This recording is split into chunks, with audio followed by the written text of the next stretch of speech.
पावसाळी अधिवेशनाच्या पहिल्याच दिवशी उद्धव ठाकरेंनी आज पत्रकार परिषद घेतली आणि त्यामध्ये महायुतीवर हल्लाबोल केला। पाहूया। इथे शेतकरी आत्महत्या करतात। एकनाथ शिंदेंची पंचतारांकित शेती आहे, ते हेलिकॉप्टरने शेतामध्ये जातात, अमावास्या पौर्णिमेला काही वेगळं पीक घेतात असं ऐकलंय। उद्धव ठाकरेंचा मुख्यमंत्री शिंदेंना खोचक टोला। लंडनच्या पंचतारांकित हॉटेलपेक्षा पंचतारांकित शेती बरी, ठाकरेंना शेतातली फळं पाठवणार एकनाथ शिंदे यांचं ठाकरेंना प्रत्युत्तर। सरकार लाडकी बहीण योजना आणणार असेल तर लाडका भाऊ योजना सुद्धा आणा। बेकारी वाढलीये, मुलांना देखील मदतीची गरज आहे, पण योजनेची अंमलबजावणी मुनगंटीवार यांच्याकडे देऊ नका, उद्धव ठाकरे यांचा निशाणा। लाडकी बहीणप्रमाणे लाडका भाऊ योजना आणा, मात्र मुनगंटीवारांना त्याची जबाबदारी देऊ नका।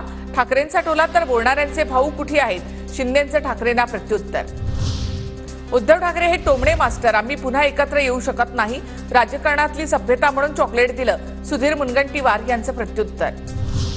मराठा आणि ओबीसी आरक्षणाबाबत सर्वमान्य तोडगा काढा, आम्ही सोबत। ज्यांनी शिवरायांची शपथ घेतली त्यांनी तोडगा काढावा, उद्धव ठाकरे यांच्याकडून भूमिका स्पष्ट। मुंबईतील टॉवर्समध्ये मराठी माणसांना 50% घरं त्यांच्यासाठी रिकामी ठेवा, अनिल परब यांच्या मागणीला उद्धव ठाकरे यांचाही दुजोरा। पेपर लीक होतोय आणि राम मंदिर सुद्धा लीक होतंय, तरीही सरकारला लाज लज्जा नाही, उद्धव ठाकरे यांचा सरकारवर हल्लाबोल।